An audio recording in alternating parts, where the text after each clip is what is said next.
Welcome back to the Ingredients for Success podcast. I'm your host, David Hoover. And today our guest is the lovely Pauline Cox.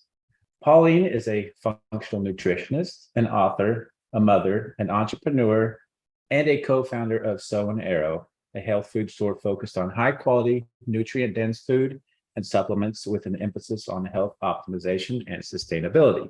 She has always had a keen interest in human science and studied for her first degree in Anatomical Sciences at the University of Bristol. Upon graduation, she returned to study for a further Bachelor's of Science in Physiotherapy. She completed her higher education with a Master's in Nutrition, Physical Activity, and Public Health.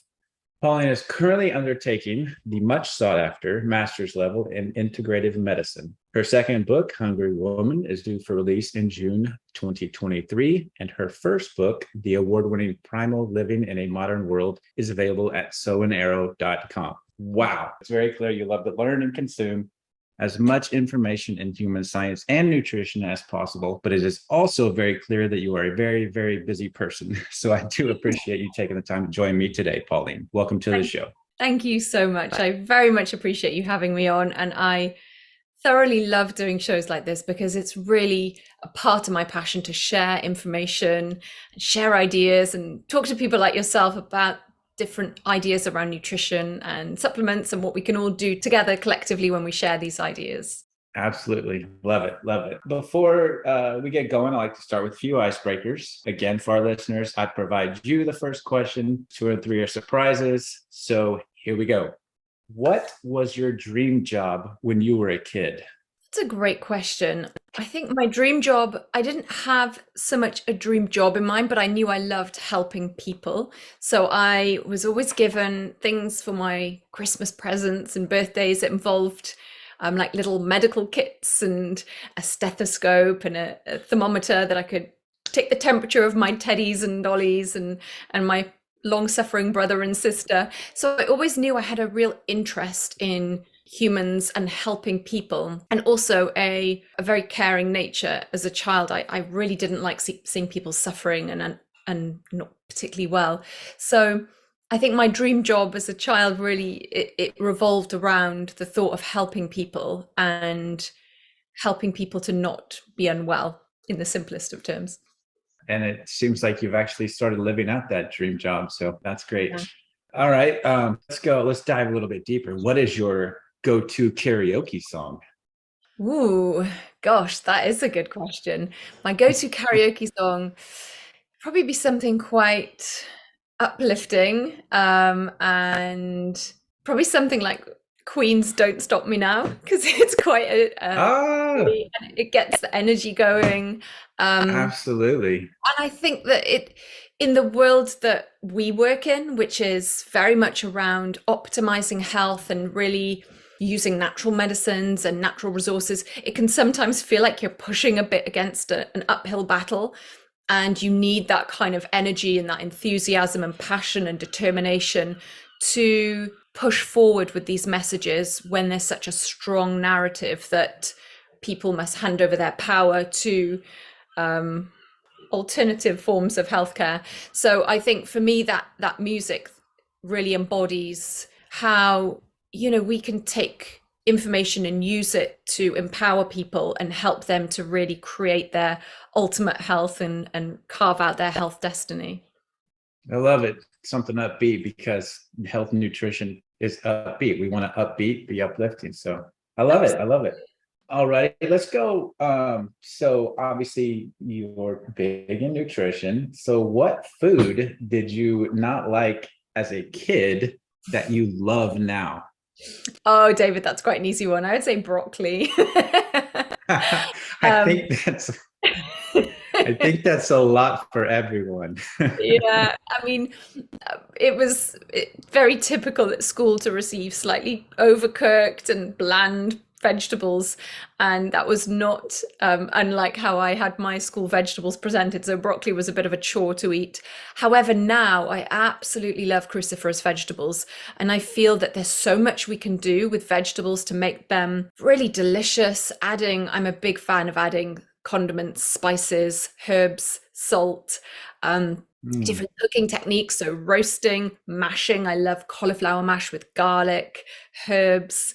So I can't see myself living without broccoli and cauliflower and all these incredible cruciferous vegetables now. But I think I should have told my younger self that, because I don't think I'd have believed it back then. Right. And all that describing spices and herbs, you just really made me really, really hungry. And it's only like 9:30 in the morning here. So I'm starving. I got a ways to go for lunch. No, that's great. I love that part of kind of just icebreakers, kind of just out of the norm, getting to hear that. It's a lot of fun. Congratulations, you passed all of them. So Oh, there's great. that. So let's dive straight in. Let's talk supplements. All right. Okay. Why do you think more people are turning to supplements these days? I think it's really interesting. The whole world of supplements is something that I find fascinating. I think people are looking to supplements because they're looking for natural ways to enhance their health. And the reality is, much of the food, whilst it's fantastic that people are turning to whole foods, vegetables, egg, dairy, all these things that are essentially great for our well-being, foods just don't have the same nutrient levels that they did 50, 60, 70 years ago. This is because of soil quality. It's because of food production, processing. And so we do know that the levels of key nutrients, particularly the trace elements within the soil, magnesium, iodine, all of the things that we need that are really essential for our mental well-being, our physical well-being, aren't the same as they would have been before in terms of the levels. And not only that, we are living in an environment that's continuously depleting us of our nutrients. So, when our inflammatory levels are higher, it's depleting us of certain minerals such as magnesium. When our blood sugars are higher, it's depleting us of certain B vitamins such as thiamine. We are continuously bombarded with various toxins within our environment, the air, these persistent organic pollutants. And so we need these defenses more than ever, and yet our food, our main source of these nutrients, are depleted more than ever. And so targeted supplements, those supplements that we know we're deficient in, can be incredibly beneficial. And I believe that that people's demand for nutrients and supplements is a reflection that they're aware of this. They're aware that we aren't necessarily getting enough through our food, and they're aware that there are all these different ways that we're depleting ourselves and not necessarily even absorbing the nutrients in the same way that we would have in our younger years, or even because of the medications that so many people are taking. So that leads to my next question. And I think I know the answer based off the first question, your response. So do you think supplements are necessary, and then the why? Yeah, so I think for some people they're necessary. I would say that first and foremost, you have to have a great diet. You cannot out supplement a great diet. However, we're looking at so many individuals who are not necessarily getting the recommended amount of vegetables or nutrients from their diet, particularly essential fatty acids, for example. Research tells us that many of us are low in omega-3 fatty acids, and some people don't get access to quality fish. Some people choose to not eat fish and follow a vegetarian or a vegan diet. And so there are these core nutrients that we are depleted in that can be easily supplemented, but it's finding the right supplements and the right compounds and the quality of the supplement. And I think that's where so many people become a little bit confused. I get an incredible amount of messages via Instagram or via my Facebook group saying, I want to supplement, but I don't know where to start. I don't know who to trust. There's so many options out there. Where do I go? And it can be very difficult for people to understand or even navigate that very confusing landscape of what's good for me, what's not good for me, particularly when there's quite a lot of conflicting information out there and it seems to change from week to week. We should be taking this, we shouldn't be taking that. These are good for you, these are not good for you. And so people become a little bit nervous when it comes to understanding which ones they should be choosing, how much they should be choosing, and are there any risks of having certain supplements when they're taking medication as well? Yeah, that's great. And that's one of the many things that you do is you take the science behind supplementation, supplements and stuff, and then you process it in a way that end consumers, you can educate them, which is huge, because like you said, there's a lot coming at them in many different directions. So I think breaking down that science and then processing it into something the average person can understand is great. So thank you for doing that. All right, let's move into natural medicine, which is another field of yours. What excited you about the field of natural medicine? I think it's such an exciting field because we're at a time when really, as a global population, we face epidemic levels of chronic illness, obesity, cardiovascular disease, type 2 diabetes, neurodegenerative conditions, and we need to find better ways of solving these chronic health issues that we have. And so by really helping people to understand the small steps they can take and the differences they can make to their bodies on a system level as well as a cellular level is really fundamental to optimizing our health. So we're not just managing symptoms by medicating. We're looking at, okay, this individual might have type 2 diabetes. They might be currently taking metformin. What can we do for this person to help them take responsibility for their health and get them from where they are right now to 6 months down the line being out of their off their medication, reverse their type 2 diabetes and living their best life. And there's so much research and exciting research going on in this area, for example, with diabetes, type 2 diabetes, as to how we can really make huge differences through dietary changes, some supplemental changes, yes, but really we're looking at the body as a kind of a global entity. How are we sleeping? What are our stress levels like? What are we feeding our bodies? What are we lacking in nutrients that might be driving depression or might be driving us to eat certain foods? So it's kind of like being a bit of a human detective when it comes to doing my work. You're piecing the puzzle, you're putting all the pieces of the puzzle together to try and understand what someone's driving force might be behind the decisions they're making around their food. They may well know I shouldn't be eating these foods, they're driving me towards a diabetic lifestyle. However, it might be that they're using that food as a coping mechanism because they're not sleeping and then they need that sugar hit to get them through the day. So it really comes down to step by step making these changes and empowering people with the knowledge and empowering them with, it's almost like reclaiming your health, empowering you with the tools that you need to take back your health and say, I don't want to be on a lifetime of a slippery slope of medication and further complications. I want the knowledge and I want the tools that can help me. And natural medicine really does that. It's about using the best of the science and technologies we have and bringing in novel ways of approaching quite common conditions now. And that's what I find so exciting. Finding novel ways of supporting chronic problems that we have. And I love the human detective analogy you used, because when you're working with people, and they're telling you, I'm feeling this way or feeling that way, and then you get down and you're like, all right, well, what are you eating? You know, you're being like a detective. You're asking these questions. What are you eating? What, how's your sleep patterns? All kinds of different things. So you've got this detectiveness going on. So we could add detective to your resume there, right? Absolutely. And it is often finding that one cornerstone, the one thing that's really going to move the needle. And often for a lot of people, it's sleep, which then helps to improve their energy and their mood. Adding things before we take away. I always look at people's essential fatty acid levels, for example.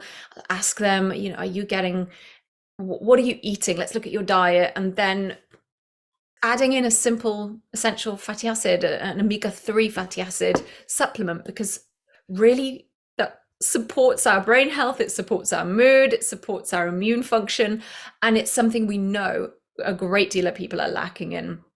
And so again, coming back to this kind of novel approach to supplementation, there are so many options for omega-3 fatty acids these days. Yes, we all know about the traditional fish oils, but with our population growing and so much pressure and demand on our oceans, taking away millions of tons of fish every year, finding alternatives such as ahi flour, which I know you're aware of, the ahi flour oil and the benefits you get from this, the fatty acid composition in ahi flour oil. It's finding exciting and novel ways of supporting human health using supplements that are not only beneficial to human health, but they're also beneficial to planetary health. So they're sustainable, they're traceable, they're regenerative, rather than taking away from the oceans and the ecosystems that are supporting fish and whales and seals to feed our needs. It's a symbiotic relationship. We're growing from the earth, we're using regenerative farming techniques, we're using sustainable farming techniques, and yet we're still fulfilling our human requirements with our omega-3 fatty acids. So I love this concept of finding novel ways to really move forward to support the health needs that we have. Obviously, you mentioned sustainability, ahi flour. So recent surveys suggest 75 to 85% of US consumers consider sustainability when making purchases. So why do you think sustainability is important when it comes to supplements and natural medicine? I think sustainability is incredibly important. You know, this relationship with the planet that we have, we rely on planetary health for our human health. And it's a bi-directional relationship. We cannot have human health without planetary health. And the planet is getting sicker as we are getting sicker. We take from the planet as we use it for production, for example, farming fish to make fish oils, or growing monocrops. If we take from the planet and see it as just a commodity, then the planet gets sick and ultimately we get sick. So we have to have this respectful bi-directional relationship with planetary health and human health.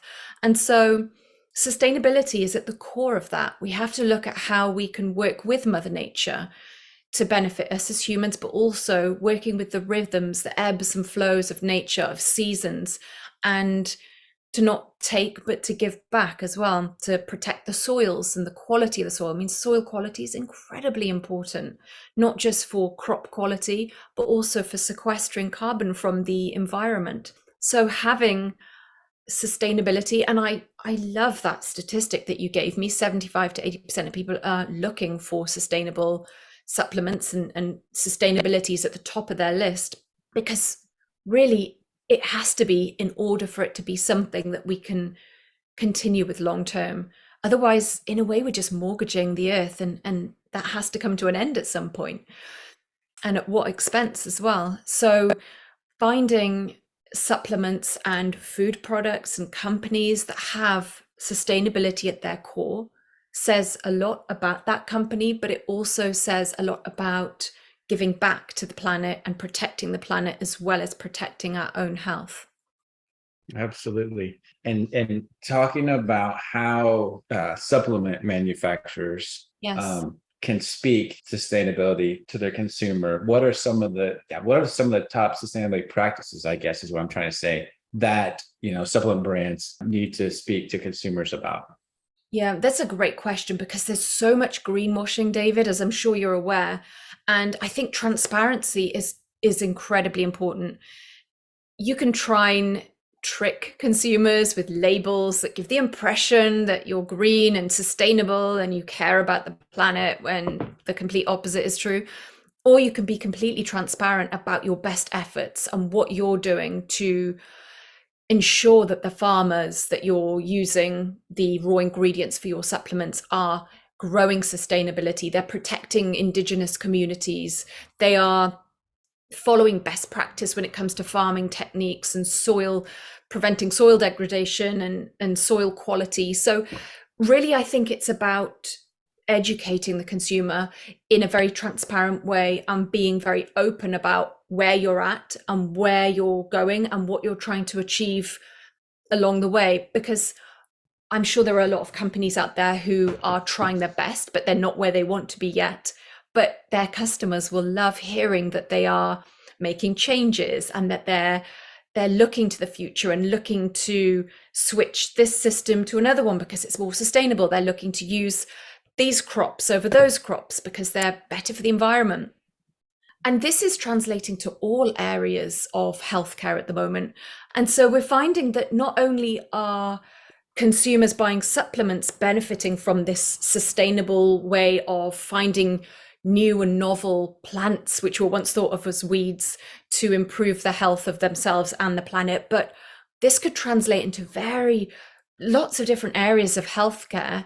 Yes, it's an interesting area of science that I'm sure will reveal more and more of these wild, once thought of as weeds, plants that sort of reveal all of these incredible properties that benefit us as humans without taking from one sole source, such as fish, to provide us with those marine omega-3 fatty acids. And we had talked on that call before about the science and how it's always changing. And so, like you said, there's going to be instances pop up where you find, like ahifar, it was a weed, Yes. grown in the UK, and then all these benefits come out of it. So there's going to be more and more instances of things like that as science develops and research continues. And again, what you do is you take that science and you process it so the end consumer has a bird's eye view of it. That's right. And back on the sustainability, I loved how you mentioned it's easy to just on a label say, we're 100% sustainable or whatever. It's very easy to say that. Consumers kind of see that and they're like, oh yeah, this is the product I want, but really, as you explained, showing what are they doing really proves it a lot, rather than throwing it on a label and saying, yep, that's what we are. Consumers, they're actually diving into the sustainability behind products and doing their own research. And Yes, I feel like there's this veil that's been lifted, and rather than just accepting what we've always been told, whether that be this is good for you or you must take this to fix this, I think people are now taking ownership a lot more of the information they take as gospel and true to them, and therefore they're not allowing so much just to be accepted as the norm when it comes to them, regardless of where that source comes from. It could be pharmaceuticals, it could be supplements, it could be a company selling body care products. I think people will see what they want to see, but they will also embrace companies who open up, pull back the curtains and allow them to see inside, to be a part of the journey and let them see from soil to oil, so to speak. When it comes to, like omega-3 fatty acids, they want to see that journey. They want to know that the farmers are taking care of, they're growing sustainably, regeneratively. They want to meet the farmers. They want to see who's growing these crops and how they're grown. And then they want to understand the process of taking those crops and then where they go next and how they're put into a formulation, what goes into that formulation and why, how that blend is created, and then onto the shelf, and then how that's going to benefit them as a consumer, but also how it's still protecting the earth in its production. And I think that journey is a big part of the consumer's decision these days, particularly with spending, people are more conscious about what they're spending their money on. And so rather than people cutting out these things that are important to them, they will just become much more particular about where they spend their money and supporting the companies they see as doing good. love it. And I love the passion that you speak behind it. We could talk for hours. I know I could listen to you for hours, but I think we're going to go ahead and wrap it up for our listeners. Is there anything else that you'd like to add? I think when it comes to choices people make, I think ultimately as a consumer, keep your eyes wide open. And as I said, look out for the companies who embrace questions, who embrace queries about where things are coming from, and who are constantly sharing information, and support those companies because they're the ones who are the future for this bi-directional relationship we have with human health and planetary health. They're the ones we need to see surviving, because otherwise we don't know what's going to happen with our planet and our health, which is ultimately we need both to to be thriving. So yes. Absolutely. Take care of our planet. The planet will take care of us. So where can our listeners connect with you? I share a lot of information on Instagram, so people can find me at Pauline J Cox. That's Pauline with single J, Cox, COX. I write blogs at Sow and Arrow. That's SOWANDARROW, like bow and arrow, but with an S.com. And that's the website. I share lots of blogs and content on about various aspects of health. And I have a Facebook group as well, which is called Healthy Keto and Low Carb Living. Or Healthy Keto and Low Carb Community, I should say. So those are the few areas. If you want to hear more, get in touch with Pauline. Just got the information there. So again, been really a pleasure. And I look forward to maybe talking to you in person at some of the trade shows and stuff, and just having a chat. Lovely. Thank you, David.